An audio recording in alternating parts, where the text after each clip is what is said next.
Welcome back to our channel where we share updates and untold stories about Catherine, Princess of Wales and her royal family. Today we bring you some news. Camilla angry after seeing Princess Charlotte in Diana's Spencer tiara. An unsubstantiated story that has been going around says that an emotional occurrence within the British royal family ruined a special family supper that was planned to celebrate Queen Camilla's 78th birthday. According to unnamed sources called insiders, in the report, the incident happened when 10-year-old Princess Charlotte, the daughter of the Prince and Princess of Wales, entered or re-entered the room wearing the Spencer tiara, a piece of jewelry that is closely linked to her late grandmother Diana, Princess of Wales. When Queen Camilla saw the tiara, she had a very different and bad reaction, which is said to have changed the mood of the celebration. This has revived public interest in the complex and sometimes troubling history connecting King Charles III, Queen Camilla, and the ongoing public remembrance of Diana, whether this tale is told literally or serves a more symbolic purpose. To understand why a small piece of jewelry could cause such a strong reaction, and why a seemingly private moment could become public, it is important to put the claimed event in the context of the decades-long story that has shaped how people think about the modern monarchy. The tale says that the occurrence supposedly happened during a small lunch to celebrate Queen Camilla's 78th birthday. Queen Camilla was in charge of the dinner. People thought that important members of the royal family, as well as close friends and supporters, were on the guest list.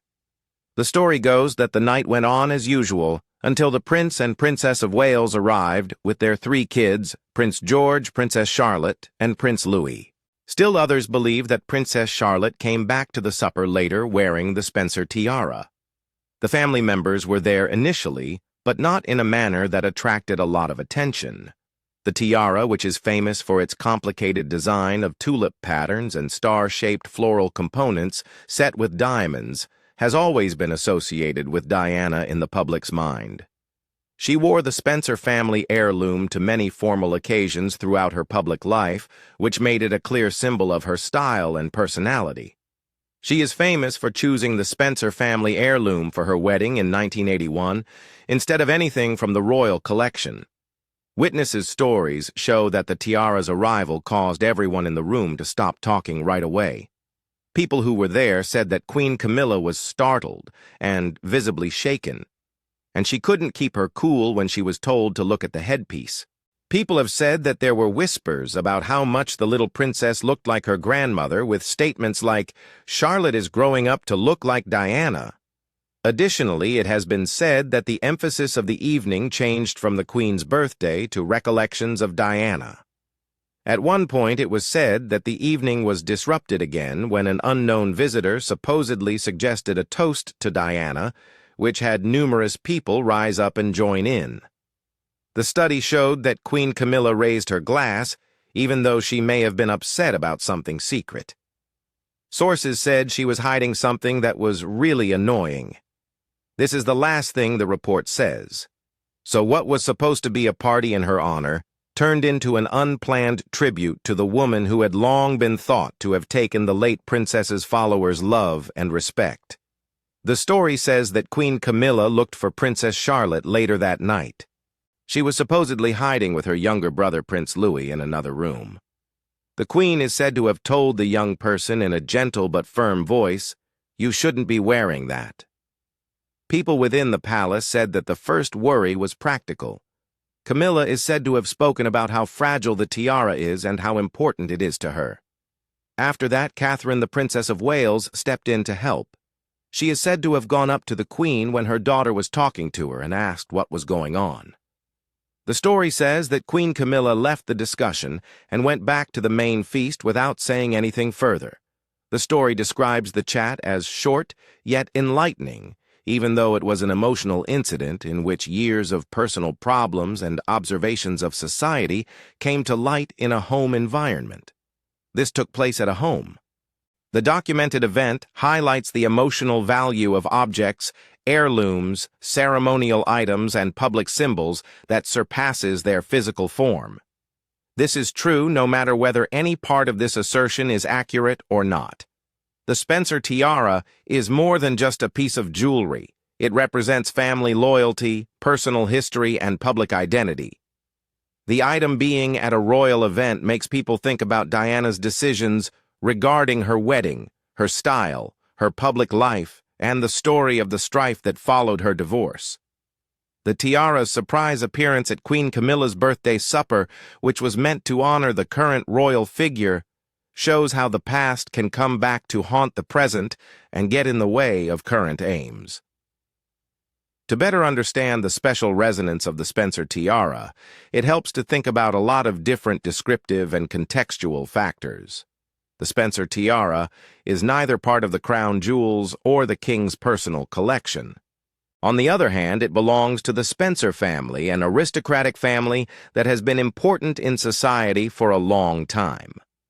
Gerard, a jeweler, made the contemporary version of the tiara in the 1930s, utilizing various parts from older Spencer tiaras. This method has turned into a family heritage that Spencer ladies wear on their wedding day. Diana's choice of a family heirloom for her marriage to the then Prince of Wales in 1981, rather than borrowing a diamond from the royal collection, demonstrated a strong connection to her heritage and a sense of self-definition as she joined the royal world.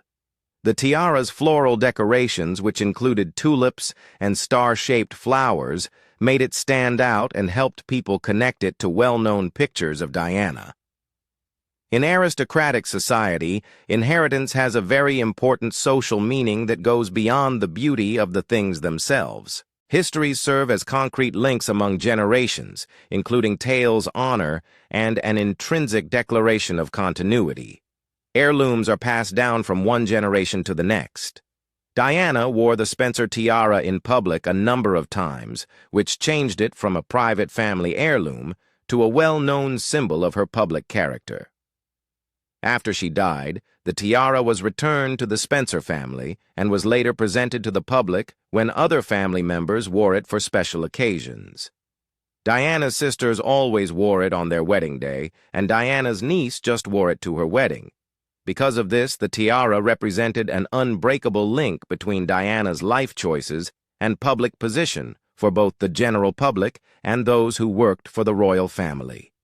The tiara means more to Queen Camilla than simply a collection of diamonds and precious metals. She got to where she is now via a long and difficult public history. It is a powerful reminder of the lady whose memory is still very strong and emotional in certain circles. It is reasonable to assume that seeing a young family member, a direct descendant of Diana, adorned with the tiara, would elicit a range of emotions in someone whose personal and public connections to Diana had been tumultuous for many years.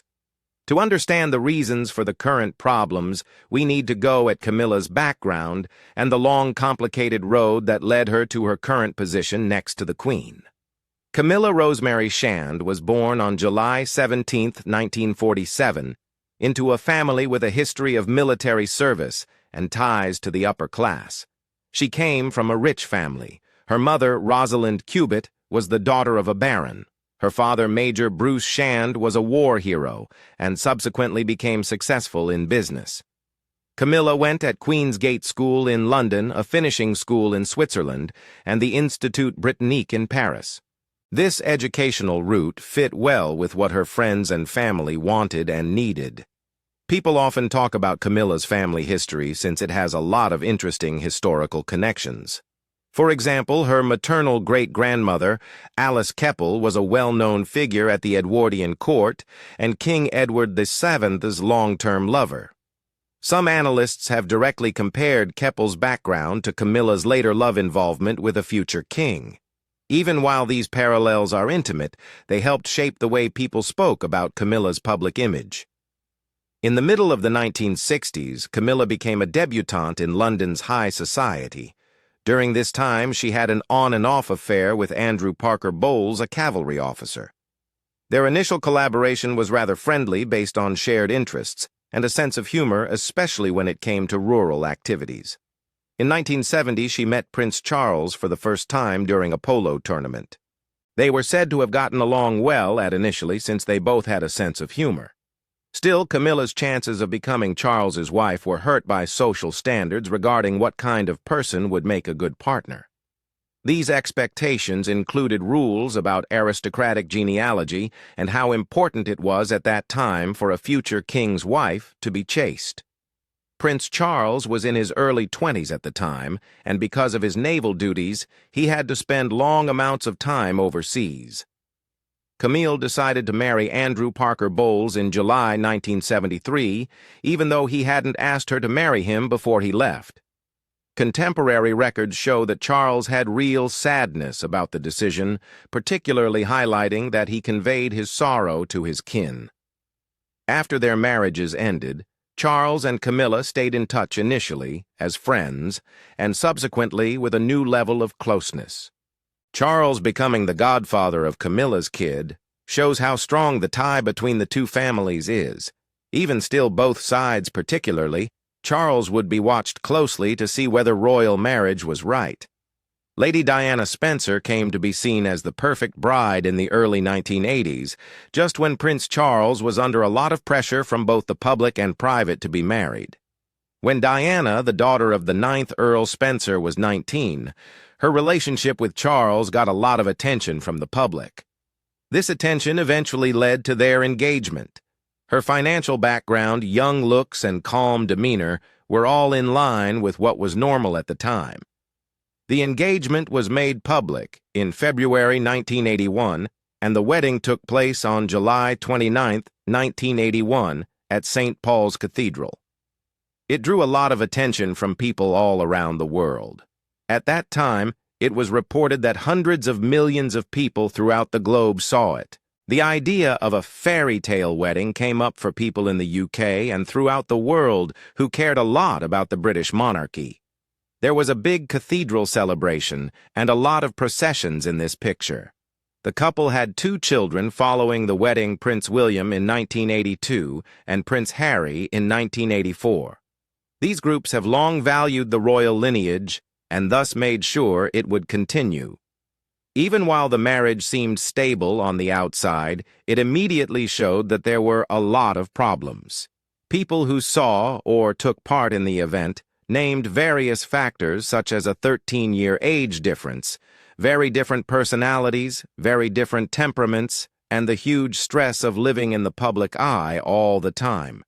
Diana's incredible public interest, especially from the mainstream media and those who came to see her on tour, was one of the things that led to the problems. This preoccupation frequently led to situations when Diana looked to be more popular than Charles in public. Reports say that it was hard for a prince who was accustomed to doing the most important public duties of his profession to deal with such a change. Diana's personal problems made her time in the royal family even more difficult. Later, she stated she had bulimia nervosa after a long time of mental turmoil and that she had experienced spells of postnatal depression following the birth of her first child. As time went on, these discoveries helped shape a public narrative that showed Diana as both weak and sympathetic. This story would become more well-known when people found out about her problems in her marriage. In this setting, Charles and Camilla's courtship, which had been on and off, started up again with more intensity. Reports say that Camilla's marriage had problems which made her and Charles realize how well they understood each other and how close they were emotionally. Many people thought that 2 married people getting back together in a romantic way, with a mix of private behavior and stories going about, constituted a betrayal that was both personal and institutional. Rumors that were formerly common among the upper class may today be the subject of much public attention and discussion. It wasn't just a private sadness when Charles and Diana's marriage fell apart. It became a public spectacle. Andrew Morton wrote a book called Diana, Her True Story that came out in 1992. This was a key occasion that showed that more people were becoming aware of the couple's problems at home. The book honestly showed her sadness, bulimia, and feeling of betrayal as a wife primarily based on information that Diana subsequently admitted she had given indirectly. The Prime Minister of the United Kingdom made the official announcement of the Prince and Princess of Wales's separation in a short amount of time. This was an official admission of a failure that had been widely reported and talked about in the news. The divide not only constituted a serious constitutional and representational challenge to the monarchy, but it also made official what the people had known for a while. In the years that followed, a series of disclosures and discoveries took place, each of which added to the story of marital betrayal in the public mind. In 1993, the tabloid press revealed shocking details of a private phone call between Charles and Camilla that had been taped without their permission years previously. This added a public shame and moral censure element to the story that was emerging at the time. The sequence continued into 1994, when the Prince of Wales did a televised interview with Jonathan Dimbleby and admitted that he had cheated on his wife after their marriage had irretrievably broken down. The interview, which was partly meant to change how people saw his point of view, also served as an admission that changed the way people talked about the relationship. The BBC's Panorama program aired an important interview with Diana in 1995. Martin Bashir secretly did the interview and then showed it on TV. During the discussion, she spoke openly and in detail about her problems with the royal family, the stress of being in the public eye, and the details of her divorce. When asked about Camilla's role in the end of her marriage, Diana famously said, "Well, there were 3 of us in this marriage, so it was a bit crowded." This comment struck a chord with many people framing the story in moral and emotional terms that supported Diana's image as a victim and sparked a wave of public sympathy. The interview drew a huge audience in the UK, and for many people it was the most public way to tell her story. In 1996, Charles and Diana's marriage was officially over. The story of Diana's pain, on the other hand, continued to be made up and strengthened by public opinion in the years just following the couple's legal split. It was tragic that Diana died in a car accident in Paris on August 31, 1997. The world's reaction, which included an unprecedented outpouring of grief and public mourning for a private person, led to more scrutiny of the monarchy's relationship with the people, and made many people even more angry at Camilla and Charles, who were widely seen as complicit in, if not directly responsible, for Diana's pain. After Princess Diana died, a lot of people were angry with Camilla. For many people in Britain and abroad, she became a symbol, right or wrong, of an outsider whose presence in Charles's life led to the demise of a cherished public figure. Camilla's connection to the story of personal betrayal had a lasting and powerful effect. Charles and his advisors had to carefully plan how to respond to stop the public from seeing his future reign and the institution as less legitimate. A long, careful, and methodical effort was carried out to fix Camilla's public image. This strategy depended on Camilla's planned public appearances, her work with charities, and her ability to stay the same. She eventually returned to public life. After a time of relative isolation, she made her first public appearance with Prince Charles in 1999 and then went on to do a number of public events with him. The main goal, which was based on patience, moderation, and showing modest dignity, was to shift attention away from arguments and personal behavior and towards service, charity, and stability at home. Instead of directly facing the media about her personal life, Camilla focused on projects like literacy and health, which helped her be consistent in her conduct and show that she was interested in shaping attitudes. Camilla didn't often talk to the press about her personal problems. On April 9, 2005, Charles and Camilla were married in a civil ceremony at Windsor Guildhall. This was 35 years after they first met. The marriage was a formal and public endorsement of their union, but it was planned with public opinion and historical context in mind. For example, Camilla chose not to take the title of Princess of Wales, which is forever linked to Diana in the public mind. Instead, she was called Her Royal Highness, the Duchess of Cornwall. There was always a sense in the royal family that her presence was controversial, which was made clear by the symbolic restriction that choice showed. When Queen Elizabeth II died in September 2022, Charles became King Charles III. After that, Camilla was named Queen Consort with the late Queen's approval. The job has both a public service and a ceremonial aspect to it. Camilla's rise to the position of Queen Consort marked the end of a long and contentious journey. She began her journey as a young woman in high society, then married someone else, then became the long-term partner of a future king, and finally became the official consort of the current king. The title of Queen Consort has symbolic meaning and opens up more chances for charity work and representation, although the position does not have the constitutional authority of a sovereign. The supposed meeting at Queen Camilla's birthday lunch is important because it appears to change the direction of healing and the symbolic departure from the place where Diana's memory is most strongly cherished.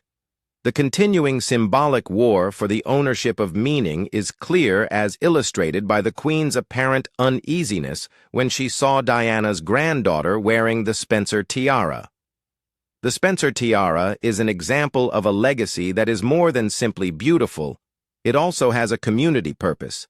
They may claim heritage, remember personal stories, and show connections that go beyond the divide between private family life and public royal life. Diana's decision to wear her family's tiara instead of one from the royal collection at her wedding was perceived as a statement of her own identity within the royal family both at the time and thereafter. This was a subtle but important move that went against the idea that dynasties always grow. This narrative shows how personal and community memory work together in organizations that get a lot of their power from tradition. The monarchy functions via a complex interaction of public rituals, private life symbolic representation, and media mediation. The reappearance of an item linked to a person who was very well liked and cared about by the public near the people who have taken her place in power might cause both emotional and political emotions at the same time. Diana's lasting importance is clear not only in the biographies and retrospectives that are available to the public, but also in the words of her children and grandchildren, the charitable work she continued to do, and the cultural stories that continue to tell her life story through themes of vulnerability and strength. The Spencer tiara is a reminder of a part of history that many people who watch the Queen think she has tried to change, or at the very least improve. This is about Queen Camilla. The tiara serves as a visual and tactile link to Diana's independent ancestry and to the tale of the lady whose image and story continue to have a significant moral impact on public discussions about the monarchy. Consequently, the time designated for a family meal may be perceived as a locus of symbolic conflict. A child's choice of clothing, particularly an item imbued with emotional significance, can be interpreted as a statement, whether intentional or unintentional, regarding affiliation memory and the complex dynamics of familial symbols. After Diana died, people not only expressed their sadness in public, but institutions also started to think about the connection between the monarchy media culture and public opinion.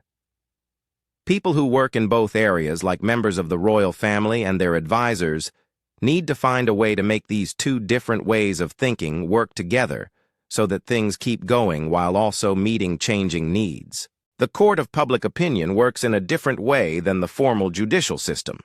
To restore someone's image after a lot of public criticism, it takes time and proof of consistent behavior.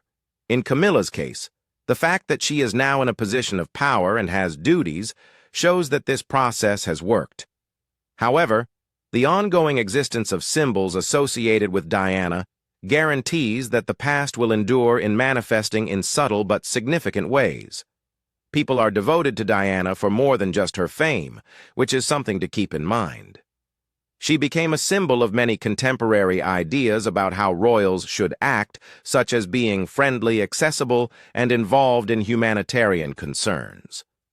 Those admired her more because of these attributes, and her terrible and untimely death made her legacy a lasting reference for those who want to criticize institutional rigidity or apparent inauthenticity.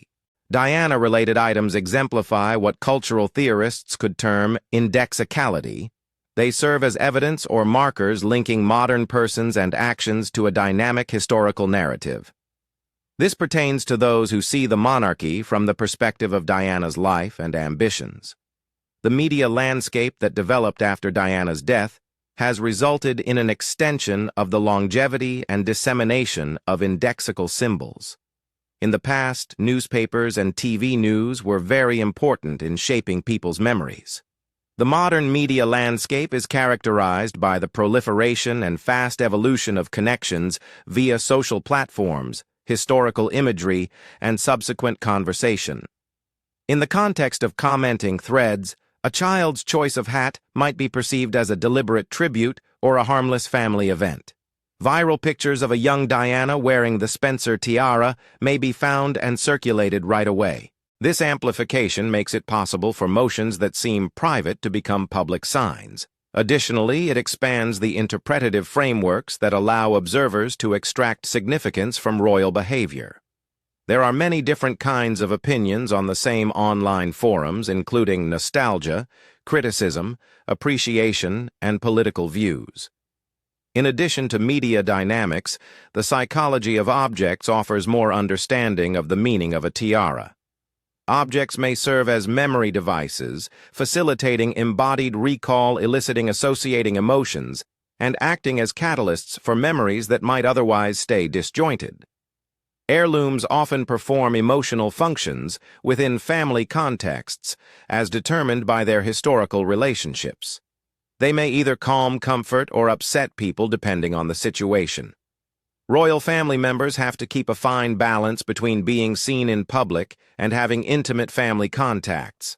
Because of this, there may be a complicated web of links. Some people could think that a youngster wearing a tiara is a silly copy of an adult ceremony, while others would think it is a recreation of a historical event that is still up for debate. It is important to think about how children act when things are emotionally charged. People typically consider young royals as symbols of the institution's continuity and promise.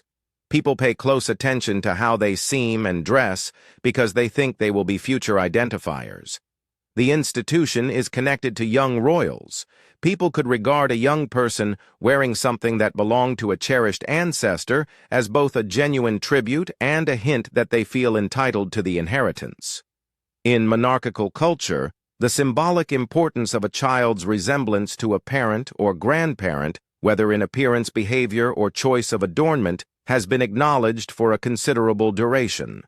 When pictures of younger family members wearing certain clothes or jewelry are made public for everyone to see and comment on, they may take on new meanings over time. At the same time, it is important to be careful when making single events seem more important than they are. Family reunions and other complicated social events may include comments and acts that sound rude to those who aren't there but are normal when you think about them in context. The clothing code for aristocrats and royals is strict and quite specific. A hostess or older family member may be worried about a youngster wearing a pricey piece of jewelry that they could break. The alleged warning, "You shouldn't be wearing that," might be interpreted in several ways as a practical caution for the safeguarding of a delicate artifact, as an indication of emotional distress, or as a blend of both. The intrinsic ambiguity of the aforementioned dispute is enlightening. Similar words may have various grammatical value, dependent on tone, temporal context, and the unique experiences that underlie them. Another example of how stories about the monarchy keep coming back is how people reacted to this news no matter how true it was. Stories of disagreements among senior royals draw interest because they are connected to larger questions of legitimacy, representation, and the moral stories that surround specific people. These stories provide light on bigger questions. The monarchy relies heavily on the reservoir of public trust and favorable recognition that institutions acquire via ceremonial display and perceived legitimacy. The monarchy is built on symbolic capital. Situations that seem to disturb the established choreography may lead people to wonder about the organization's ability to deal with underlying tensions, or if unresolved complaints are still there, even though everyone is being polite. The royal household does a good job of managing how people see them.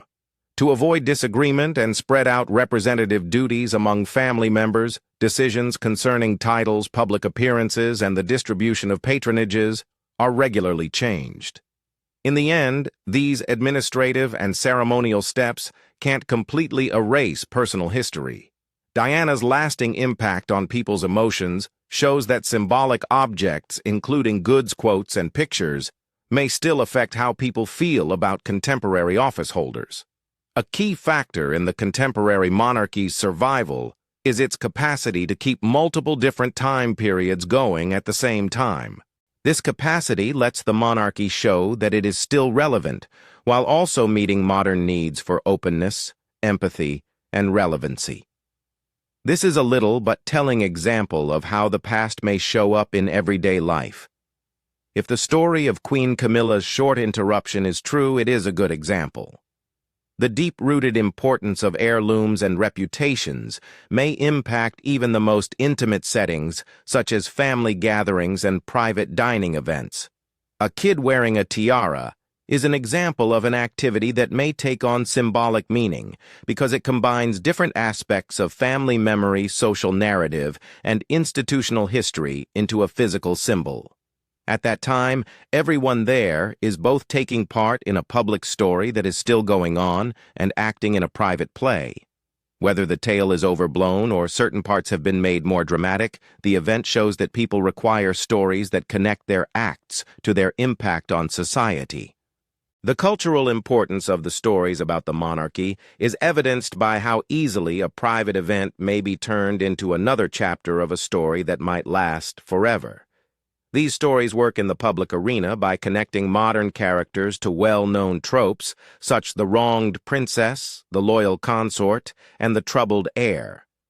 This holds true regardless of whether the narratives are crafted to rehabilitate reputations, challenge authority, or just appease curiosity. Because of this, the Spencer tiara is more than just a pretty object. It serves as a place to save family memories, a way to show that the past is still important, and a symbol that brings together competing feelings of love, loyalty, and legitimacy. All of these things are true. People who perceive Camilla through the prism of prior problems may think of an unresolved grief when they see the tiara. For some who think the monarchy is changing, the tiara may represent how history stays alive in an institution that is changing quickly. No matter way you look at it, the supposed response shows how the past is still important for a group that is based on tradition, symbolism, and ritual. This reaction might mean surprise, a brief emotional disturbance, or a sign of deep unhappiness. Queen Camilla, a consort who does public service and humanitarian work, has earned a lot of respect in the public eye. People now perceive her as hard-working and helpful. She has built a stable image by raising awareness about osteoporosis and literacy, as well as supporting reading programs. The episode surrounding Princess Charlotte and the Spencer tiara, however, shows that the aesthetic and symbolic legacy of past generations are still important. Diana's tale, which includes beauty, sorrow, and a challenge to certain institutional conventions, is an important part of the story the monarchy tells about itself to the public. Her presence is clear in the lives of her sons and grandchildren, as well as in things like the Spencer tiara, which link particular family history to larger cultural meanings. The supposed moment of sadness during the ceremony honoring Queen Camilla shows a common truth regarding heritage-based institutions. Their responsibilities go beyond official tasks and ceremonial trappings.